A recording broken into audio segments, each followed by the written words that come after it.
toma el relevo.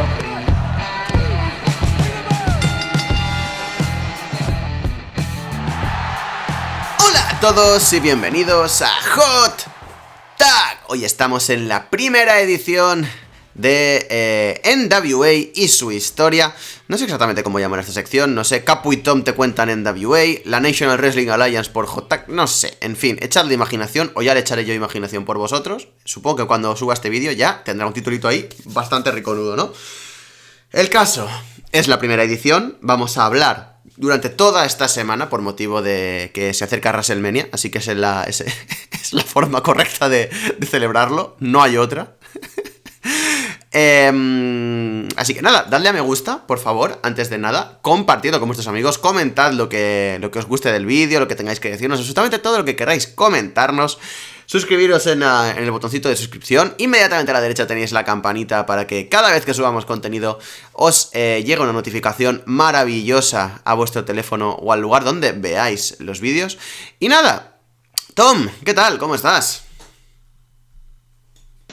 Pues muy bien, la verdad, con muchas ganas. Sabes que tenía mucha ilusión de hacer este programa, esta miniserie, en la cual nos vamos a centrar en NWA, nos vamos a centrar en su historia y nos vamos a centrar en muchas cosas, y algunas bastante turbias, así que me hace bastante ilusión porque NWA es una empresa que es la empresa de wrestling, me da igual lo que opinéis, es la empresa del wrestling, es la madre de todas las empresas en Estados Unidos, porque no es una empresa, es una organización, y me hace muchísima ilusión poder empezar con esto, la verdad.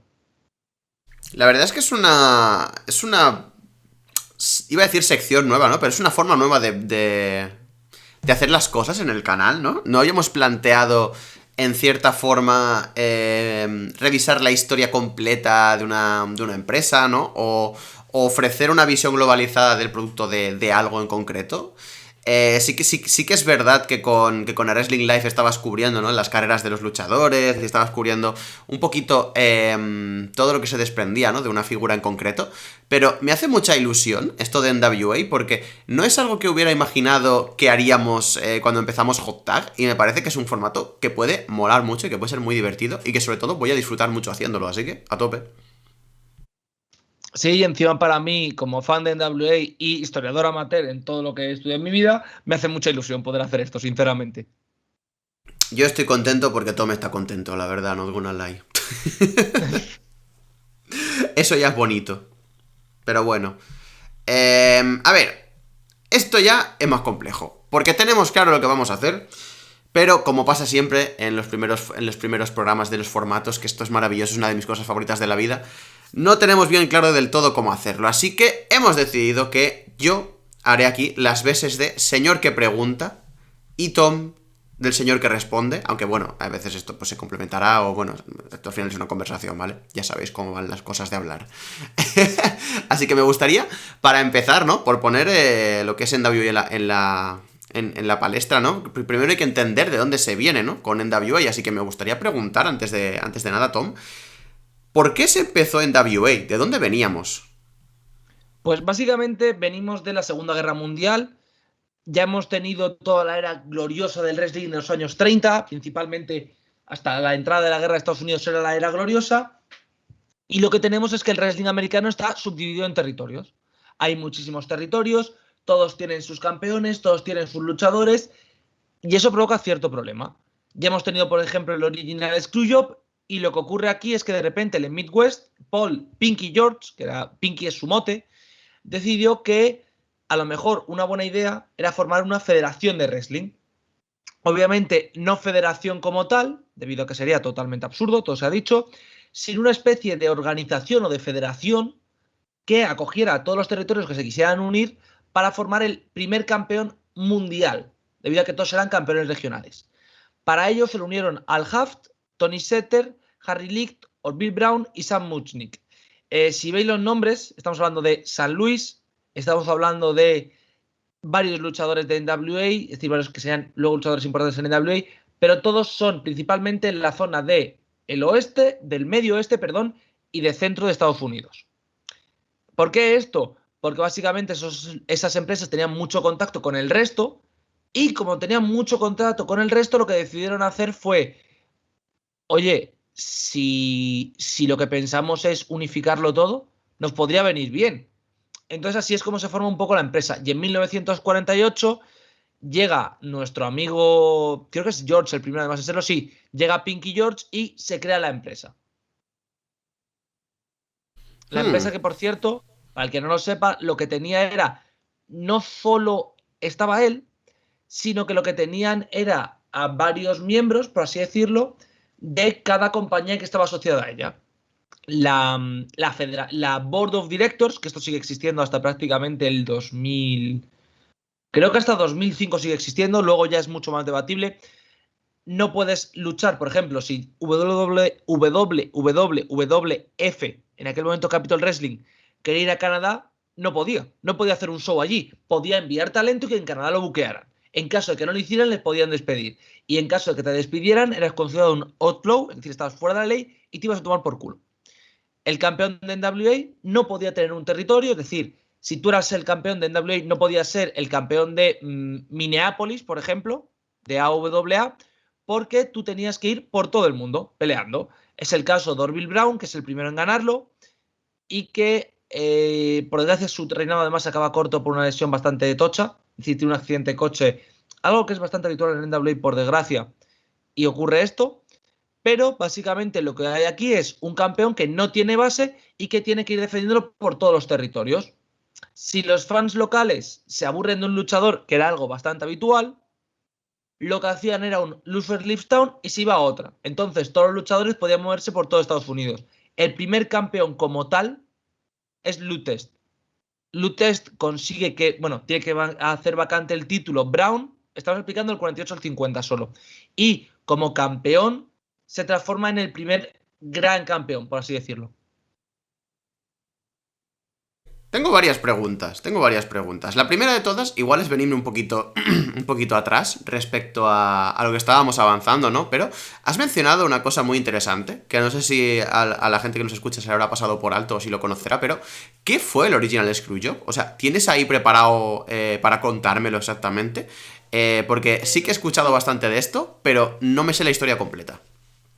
El Original Screwjob es, a ver, el Original Screwjob que conocemos todos es el de Wendy Richter, ¿vale? Que es un Original Screwjob en el cual pues pasa lo que pasa entre Wendy Richter y Fabulous Moolah, etcétera, etcétera. El original es el que ocurre en Montreal. Sí, y es en Montreal. Jaja, lol, qué gracioso. Básicamente era un combate entre Ed Strangler Lewis y Henry DeGlane. El combate es conocido originalmente, antes de esto, se le considera como la batalla del mordisco, por así decirlo. El campeonato de AWA se pusieron a Ed Strangler Lewis, lo cual no gustó mucho a las empresas, porque consideraban que no era suficientemente campeón. Aún así, Lewis empezó a presionar aún más, o me das el título tal, o me das el título cual, y empezó a haber problemas. En Los Ángeles se iban a enfrentar con Sandow, creo que era, es decir, hay una serie de combates y cada vez empieza a ir todo peor, y cada vez empieza a haber más enfado. Entonces, Lewis se iba a enfrentar a un protegido de Paul Bowser, uno de los principales promotores de la época, en Montreal, el 4 de mayo. Supuestamente, la primera caída la gana DeGlane. Recordemos que en estos combates era por caídas, era muy tal, no sé qué, no sé cuánto, ¿vale? Se supone que cuando iban a los vestuarios, alguien le mordió al campeón.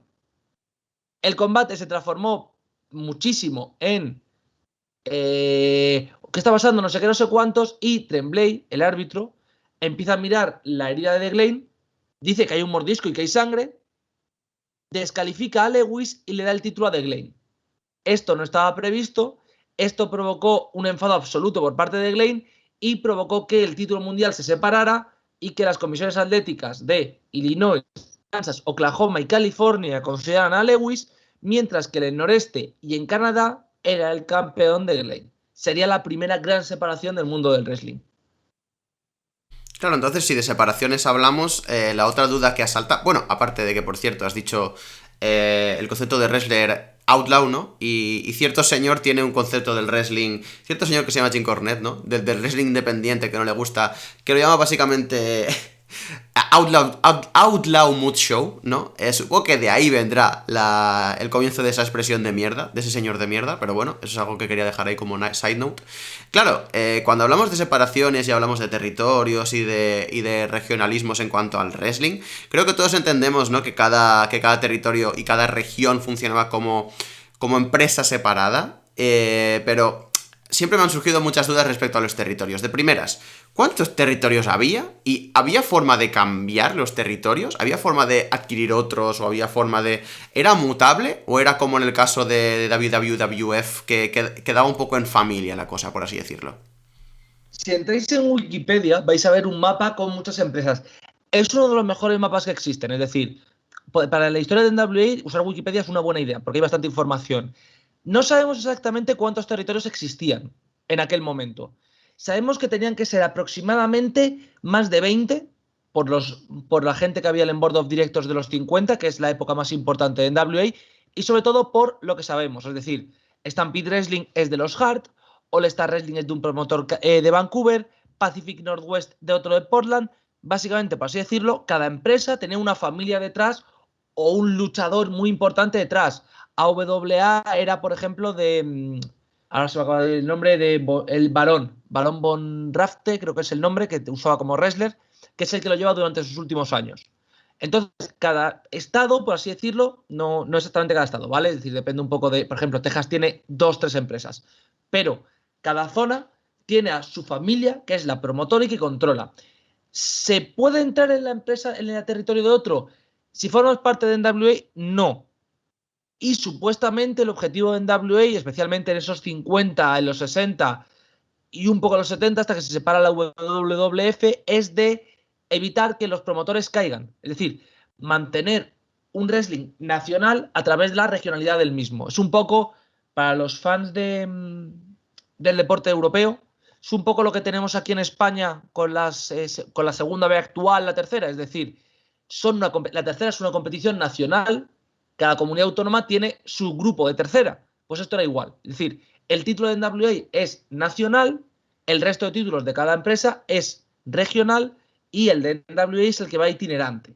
Creo que ese es un poco. Es decir, aproximadamente entre unas 25-40 considerando que, por ejemplo, WWC, que es muy conocida, la empresa puertorriqueña, estaba dentro, que estaba también, por ejemplo, WWA, AWA, que creo que es la segunda o tercera empresa más importante de esta época, WWF, 3 W, recordemos, o la Jim Crockett Promotion, que era en aquel momento, cuando estamos hablando de los 50, la Mid-Atlantic Championship Wrestling. Es decir, hay cambios de promotores durante los años, pero están bastante localizados.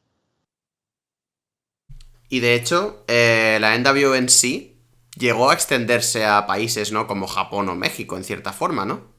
Eso sí que lo sé. Sí, lo que se decidió hacer, esto lo vamos a comentar justo ahora cuando hablemos de Munchik, porque Munchik es un genio. Ya explicaré por qué voy a decir que un genio un cabrón. Pero básicamente lo que hicieron fue, con el reinado de Test, empezaron a unificar muchos títulos. Muchos títulos. Y al unificar muchos títulos, empezaron a llegar ofertas de otros países. Entonces se llega a acuerdos con New Japan también, porque estaban interesados en ella, y con un par de empresas más japonesas, con un par de empresas también mexicanas. Básicamente el objetivo era expandirse, siendo siempre, y esto es muy importante, el centro del país, el centro de la empresa NWA. Es más, hasta 1992 no hay ningún presidente de fuera del país. En 92 es, para ser concretos, Seiji Sagaguchi, que es el presidente de New Japan. Pues si quieres avanzamos un poquito más, ¿no? En la historia de NWA. ¿Resueltas estas dudas? Yo creo que más o menos lo único que me quedaría por preguntar es exactamente cómo se decidían temas bookings respecto a tal. Pero bueno, entiendo que es todo... que es todo al final el tema de la Board of Directors, ¿no? Que al final eran los dueños de las empresas reunidos en una misma mesa y ahí se tomaban las decisiones conjuntas para el negocio del wrestling en Estados Unidos. Era una suerte de... No sindicato, pero sí que cojones, era una federación, básicamente. Era toma de decisiones y toma de producto, de cómo iría de una forma o de otra, básicamente mediante colectividad. Has mencionado el sindicato, ¿vale? Sí, es gracioso decir Ahora tenemos que sindicato al hablar de wrestling. eso porque eso es importante. Ahora mismo estábamos en los años 50. En el año 50 Sam Mutnik es concedor el presidente. Mutnik es un tío que, además de su carrera en wrestling, que es bastante importante, todo se ha dicho, que era el tío que controlaba por así San Luis, es considerado el Pete Rozelle del wrestling. Para el que no lo sepa, Pete Rozelle es el padre de la NFL moderna y básicamente es el que nos ha convertido, el que ha convertido a la NFL en el deporte por excelencia, ¿vale? Él era un genio, Mutnik, y lo que hizo fue muy listo. Lo primero que hizo fue, vio que la tele tenía mucho poder, muchísimo poder. Se unificó rápidamente con la tele. DuPont, que era en aquel momento la tercera empresa, por así decirlo, de importancia, es decir, estaba CBS, NBC y Dumont. Dumont desaparecería bastante después, ¿vale? Es decir, en los 56 desaparecería, pero en aquel momento era la gran empresa de regionales, especialmente en el noreste. Lo del noreste, luego a lo mejor entendéis por qué es tan importante. Entonces, lo que hace es llegar a un acuerdo con la televisión. A la vez que llega a un acuerdo con la televisión y que NWA se transforma en algo muy grande, Ricky Dozan forma JPWA, que las siglas son JWA, creo que es una empresa muy conocida para los fans de Japón, y se une a ellos. En México se une a la empresa mexicana de la lucha libre, que con este nombre alguno a lo mejor no la conoce. CMLL, el Consejo Mundial de la Lucha Libre, es el nombre antiguo que tenía. Como llega a este acuerdo, hay un problema. Y es que en el 56 es denunciado. ¿Por qué es denunciado? Pensaréis. Porque a NWA se le acusa de ser un monopolio. Básicamente era un monopolio, totalmente cierto. El Departamento de Justicia lo investiga, pero Mutnik era una persona muy importante en estados del Medio Oeste, un poco del sur, un poco de la zona de Cleveland, de la zona del cinturón rojo, como sabemos siempre. ¿Y eso qué significa? Cualquiera que quiera ser el presidente tiene que pasar por ahí. Eso es un problemón. Eso es un drama. Entonces, lo que él hizo fue llegar a un acuerdo un poco bajo mano, por lo cual hay una especie de no controlan todo el wrestling, pero a la vez tal, no sé qué, no sé cuántos. El problema es que aquí tuvieron un enfrentamiento con el título, básicamente Carpenter, que era un luchador, Eduard Carpenter, un luchador que a mí personalmente no me gusta mucho, Eduard Carpentier, perdón, con I. No es un luchador especialmente espectacular, con Lutest, que era el campeón en aquel momento. Hay una especie de rivalidad donde pierde el título, pero no. Básicamente es que querían hacer un enfrentamiento entre los dos, pero Carpentier se marcha. El título nunca reconoció el cambio de manos y luego tenemos a Dick Catton como campeón, porque alguien lo tenía que perder.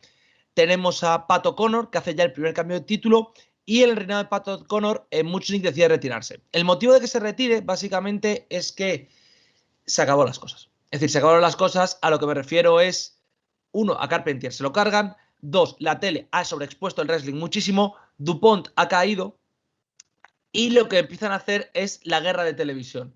La guerra de televisión, algo en lo que McMahon sería experto, es que yo no puedo hacer shows en tu territorio, pero yo sí puedo comprar tiempo televisivo en tu territorio. Entonces, por ejemplo, si yo soy AWA, que es una empresa súper de Minnesota, que era una empresa muy, muy centrada en Minnesota, empiezo a hacer eso, empiezo a emitir ahí y, por ejemplo, me como un poco a la WWA que está en Indianapolis. Por ejemplo, empiezo a ser influyente en el sur, que era algo que al final se produce en AWA, que es prácticamente todo el norte y el sur, hace como una especie de línea que separa el país en dos. Y se van aprovechando de eso. Y eso provoca muchos problemas, a lo cual Mutnik, él considera que no está capacitado para hacerlo. Básicamente él ve que es mucho problema y que le van a poner muchas trabas. Y en el 60 decide que yo me marcho. Veremos qué es lo que ocurre ahí, pero en el 60 él dice yo me marcho. Capu, ¿tienes alguna pregunta sobre esto? No, de hecho me gustaría aportar al respecto de la televisión en sí, porque claro, lo que dices es súper interesante, ¿no? La guerra televisiva al final fue uno de los asuntos más candentes dentro de la NWA y una de las cosas que acabaría propiciando un poco su caída, ¿no? Es más fácil de entender todo esto cuando pensamos que en Estados Unidos no existían televisiones por cable de tirada nacional en sí, hasta bien entrados los años 70. Hasta antes de todo eso, las televisiones emitían de forma regional. Entonces cada empresa de wrestling tenía su propio programa, prácticamente, en todos los estados, en todos los... No. Sí. Sí, prácticamente, es decir... Claro. Esto sería hablar un poco de la televisión americana, ¿vale? Y de las leyes de desregularización. Pero básicamente... Por eso es interesante. CBS, NBC existían, pero existían en las grandes ciudades. En las otras ciudades eran Exactamente. alianzas que tenían con televisiones locales. Entonces, sí, por ejemplo, el informativo de las 9 lo verías en todas las cadenas igual, pero a Verne y Agné le verías en Minnesota exclusivamente. Exactamente, exactamente. O sea, los paquetes de contenido variaban dependiendo de las regiones en las que estuvieras viéndolo. La tirada nacional era nacional, pero el contenido concreto dependía de la región. Y ahí es donde entraba lo que dices, ¿no? La guerra televisiva. Y creo que es muy interesante entender cómo funcionaba el sistema de cadenas televisivas de Estados Unidos para entender mejor cómo funcionaba. Porque al final el wrestling se nutría de la televisión y viceversa. Y básicamente por una existía la otra, prácticamente hablando. Así que es muy interesante ver cómo la evolución natural del wrestling en Estados Unidos también es una evolución natural de la televisión en Estados Unidos. O sea, van muy ligados desde el principio. Sí, sin duda. Y precisamente lo que he mencionado ahora de la AWA es lo que mata, entre comillas, el reino de Muchnick. Porque llegan a una especie de pacto con Ben Gagne, que para el que no lo sepa, sé que tú eres fan suyo, es decir, Ben Gagne puede ser posiblemente el más importante de los luchadores no campeones de NWA de esta época. Fácilmente, Prácticamente. yo creo. Sí, sí. ¿Por qué no es campeón? Algunos se preguntan, pues joder, has dicho que es campeón, ¿por qué no lo fue? Básicamente montó AWA. Es decir, montaron su empresa y llegó a un acuerdo con NWA, el cual provocó que se retirara Muchnick, el cual básicamente se basaba en tú eres campeón, es decir, tú eres campeón de AWA, pero seguimos con una especie de acuerdo. Esto transformaría a AWA en la gran empresa de aquel momento. Después de que Muchnick se retira, llega Frank Tunney, que no es que lo haga muy bien, llega Fred Kohler, que dura muy poquito, y llega Doxar Police. Doxar Police tiene encima el mayor marrón de la historia. Y es que estamos en una época donde el título, por así decirlo, cambia de manos y no las cambia. Es decir, Buddy Rogers es campeón y tiene una rivalidad primero con Killer Kowalski, que es una rivalidad donde no pasa nada. Básicamente es que Buddy Rogers se parte el tobillo, le tienen que dar la victoria a Kowalski y para algunos es el campeón Buddy, para otros es Kowalski.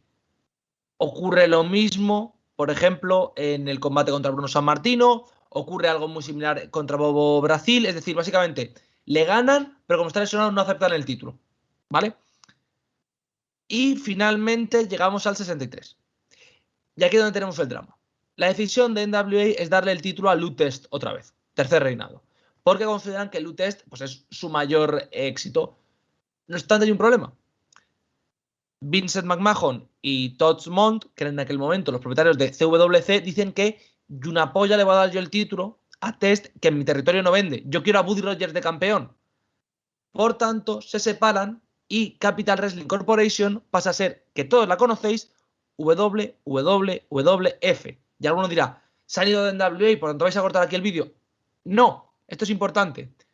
Tanto Agné como McMahon se separan, es decir, AWA va por su lado, WWF van por su lado. No obstante, ambas tienen gente en el Board of Directors, ambos cambian de talento, es decir, hacen exchange, hacen intercambios y ambas empresas son consideradas como parte de NWA, pero como organismos independientes.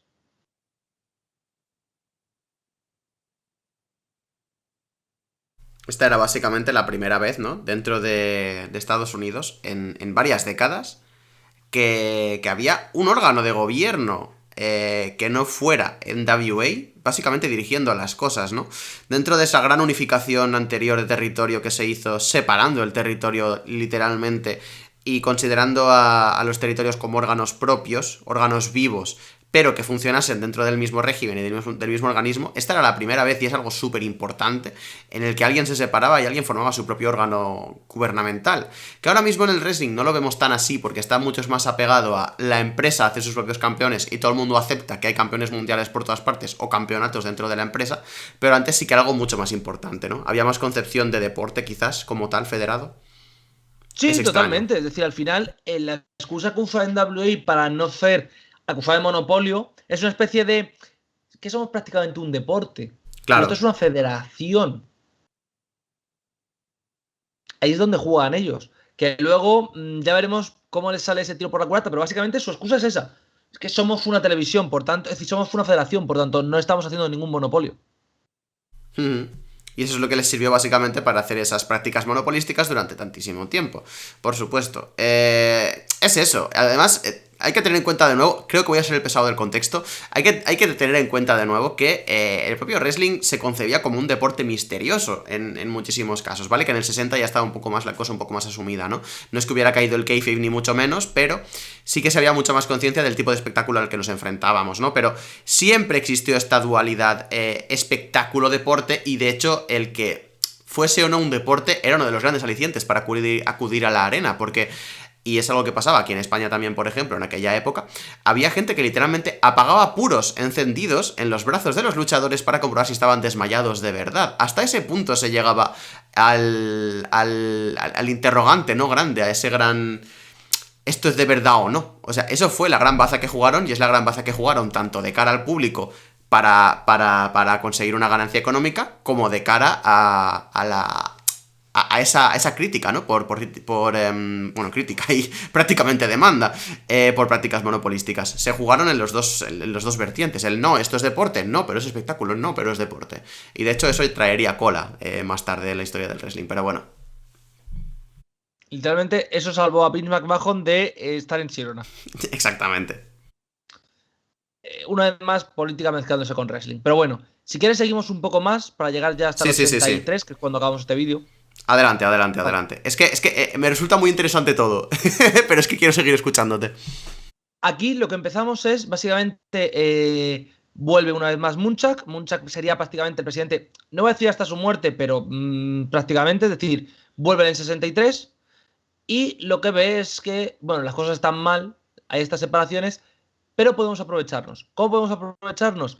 No se sabe si fue Munchak exactamente, siempre se le considera a él como el gran genio, como el gran héroe que salvó todo, pero lo que sí sabemos es que tenía un ojo acojonante para el talento.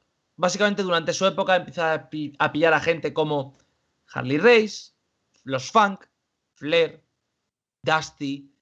Todo luchador que fue importante en los 70-80 lo contrató él. Y además de eso, lo que decidió hacer fue empezar a pillar gente de fuera. ¿Cuál fue el tema aquí? Bruno Sammartino se toma las de Villadiego en WWF, básicamente porque empezó a discutir con la empresa, con que era un tema de pasta, por así decirlo, y volvieron. Pasta y religión. Se separa, JWA desaparece en el 72, da lo mismo. ¿Por qué? Porque All Japan entra directamente en la empresa y NWA lo hace más o menos después. New Japan quieres decir, ¿no? Que has dicho en NWA. Sí, perdón, New Japan. New Japan entra tranqui. 75. Mucha sigla. Sí, justo. Pero Munchak al final prácticamente ya ha sido campeón Dory Funk, que es campeón durante 4 años, ha sido campeón Harley Race, el cual nos pone el título que todos conocemos, es decir, el título de 10 Pounds of Gold se crea aquí, el que tiene ahora mismo Nick Aldis, 1973, Harley Race. Qué locura, tío. Esa es la historia de ese título. Lo recibe Jack Briscoe muy poco después, Giant Baba, por las relaciones con Japón, otra vez Briscoe. Básicamente, Baba lo gana y lo pierde a la semana. Es un tour que hace Jack Briscoe por Japón, le dan el título a Baba para el Big Pop, se lo quita, se vuelve a Estados Unidos. ¡Oh, qué cabrón! El campeón de América. Lo típico. Terry Funk, Harley Race, pero lo que ocurre aquí, lo más importante, es que AWA ha empezado a tener problemas, WWF ha empezado a tener problemas, y por tanto, él decide retirarse. Es decir, han vuelto todos al redil, yo me marcho. El siguiente presidente es Fritz von Erich. Todos conocéis a Fritz von Erich, yo creo. Es decir, por suerte, por desgracia, todos hemos oído hablar de la tragedia de los von Erich. Aquel momento todavía era él el promotor, sus hijos todavía no estaban preparados. Fritz es bastante serio, bastante duro, no pasa nada. Eddie Graham, que básicamente es Hulk Hogan antes de que existiera Hulk. Cabe decir, perdón, que precisamente por eso creo que fue una lección obvia, ¿no? Como el siguiente presidente de NWA, ¿no? Fritz von Erich era alguien que transmitía una seriedad y un conocimiento de wrestling acojonante, y creo que fue el paso lógico dentro de todo, pero bueno, sí, perdón, continúa. Sí, luego llega Eddie Graham y luego llega Bob Geigel. Estamos en el 80. Geigel y Graham son los primeros que ven el filón que es la tele. Es decir, dicen, coño, esto de tele nacional, se está viendo aquí a la tele nacional, joder, es buena idea. ¿Qué es lo que deciden hacer? En 1979 firman que Georgia Championship Wrestling va a ser emitido por TBS. TBS era Turner, ¿vale? Es decir, aquí vemos la primera relación entre Turner y el wrestling, y era en circuito cerrado. Y lo que se emite es Georgia Championship Wrestling, pero lo que se promete al resto de promociones es de, todos podemos venir aquí, tal, no sé qué, no sé cuántos. Y firman a alguien que es clave para entender el éxito que tuvo durante este primer año en WA. Firmaron a Gordon Solly. A Gordon Solly, lo vais a leer en Wikipedia, le comparan con Walter Cronkite. ¿Quién es Walter Cronkite? Básicamente es el principal periodista de noticias que ha existido en Estados Unidos. Es un héroe nacional, es como el sumum del periodismo, y deciden firmarle como el presentador estrella. Son años de gloria, además, una vez más vuelven a hacer lo mismo con Baba, pero ya es campeón Harley Race, es campeón Tommy Rich, es campeón otra vez Harley y es campeón Dusty y Ric Flair. Aquí tenemos lo de que Dusty, para el que no lo sepa, este reinado de Flair es donde acabaría todo. Dusty va con la máscara de Midnight Rider ganando el título, pero no puede ganarlo porque obviamente no lo pueden permitir. Está el combate con Veneno en Dominican Republic, es decir, en República Dominicana, en Puerto Rico con Carlos Corón, lo de Carlos Víctor Llovica, perdón. Básicamente es que hay, durante este reinado de Flair, que son 2 años, lo pierde varias veces, no están reconocidos ninguna de las veces que lo pierde. Bueno, miento. Es muy raro el de Llovica, técnicamente se consideró a posteriori, pero finalmente no, es algo raro debido al debate. Pero bueno, a lo que voy ahora. Una duda respecto a esto, lo siento, que no te quiero cortar mucho, pero... No, dale. Esto de los reinados no reconocidos y de... Es que perdió un combate por no sé qué, es algo que además pasaba bastante, ¿no? Lotus le pasó bastante en su segundo y... su primer y su segundo reinado, creo, o el tercero, o incluso más para allá. ¿Esto era porque había estados que sí que reconocían al campeón, como el campeón Nuevo Rollo, por ejemplo? Me parece que Lotus lo perdió contra Leon O'Menili en la década de los 50, que era un luchador que también era jugador de NFL. ¿Esto fue básicamente porque había estados que sí que lo reconocían, pero la cúpula directiva, por así decirlo, la Board of Directors no lo hacía? ¿O cómo va el tema exactamente? Es algo similar como el caso de Nomenelli es distinto. Y es que el caso de Nomenelli es... Para mí es un error grave, pero no de la empresa. Es decir, NWA, supuestamente no, cojones. Nomenelli gana por cuenta y por descalificación. Tú sabes que en el wrestling no se puede ganar así un título. Exacto. Pero la Comisión Atlética de California lo catalogaba con las normas del wrestling amateur. En el wrestling amateur, si tú pierdes porque te descalificas y por cuenta fuera, pierdes el título. Por tanto, el título quedó vacante. En el caso de Carpentier pasó algo similar. Lutes se lesiona, el combate no puede acabar, por tanto, tenemos que darle el título a Carpentier. En el caso de Carpentier, el objetivo era tener un gran combate, un combate mega importante entre Carpentier y Test. ¿Qué es lo que pasa?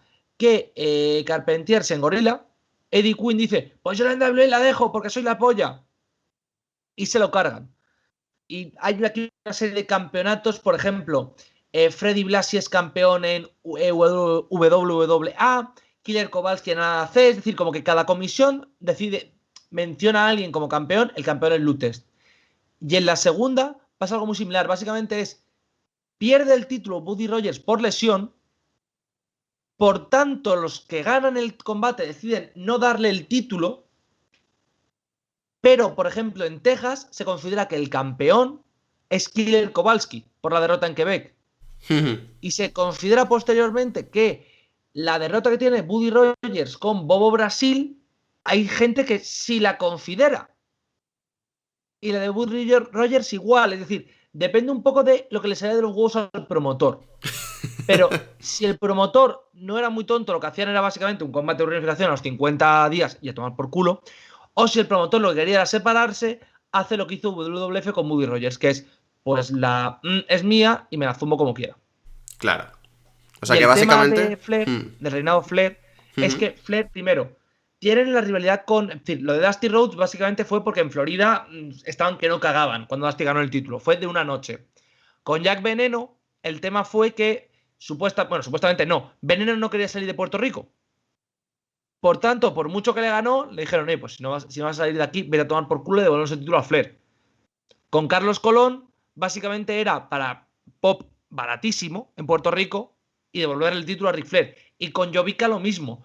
Lo que pasa con Llovica es que Llovica tenía que ganar, supuestamente tenía que haber un segundo combate, pero no hubo nunca el segundo combate porque creo que Llovica se lesionó o algo así. Entonces lo que se consideró fue que, como el pie de Jovica estaba en la cuerda, la cuenta no vale, Ric Flair retiene el título. Básicamente era una forma de hacer chip pop en live events y según lo importante que fuera el luchador, se le consideraba campeón o no. Es decir, a Giant Baba sí le consideramos 2 veces, además, que me hace mucha gracia. A Colón o a Jovica no, porque no les consideramos lo suficientemente importantes. Vamos, que básicamente era una forma de los promotores locales, ¿no? Al final de... tenemos al talento, al campeón nacional de Estados Unidos aquí, vamos a usarlo, ¿no? En 2 ocasiones, a veces.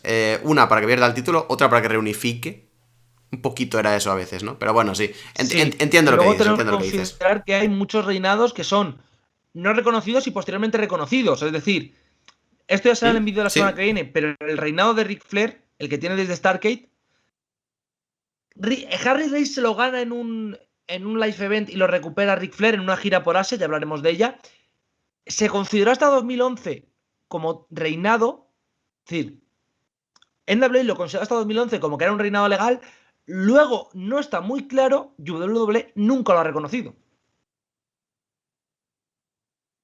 ¿Vale? Es importante, pero ahora es el 82, que es lo último que queremos contar en este vídeo, que básicamente es Vincent McMahon Sr. ha muerto, llega Vinnie Mac, es decir, el que conocemos todos, y compró la empresa en el 82. En el 83 ve que el modelo está sufriendo y ve además que está en Northeastern, es decir, está en la zona de Boston, está en la zona de New Hampshire, está en la zona de Nueva York. Tiene contacto con televisiones. Entonces, lo que deciden hacer es, por así decirlo, dice, yo me marcho y lo que hago es programo en toda la televisión sindicada de Estados Unidos.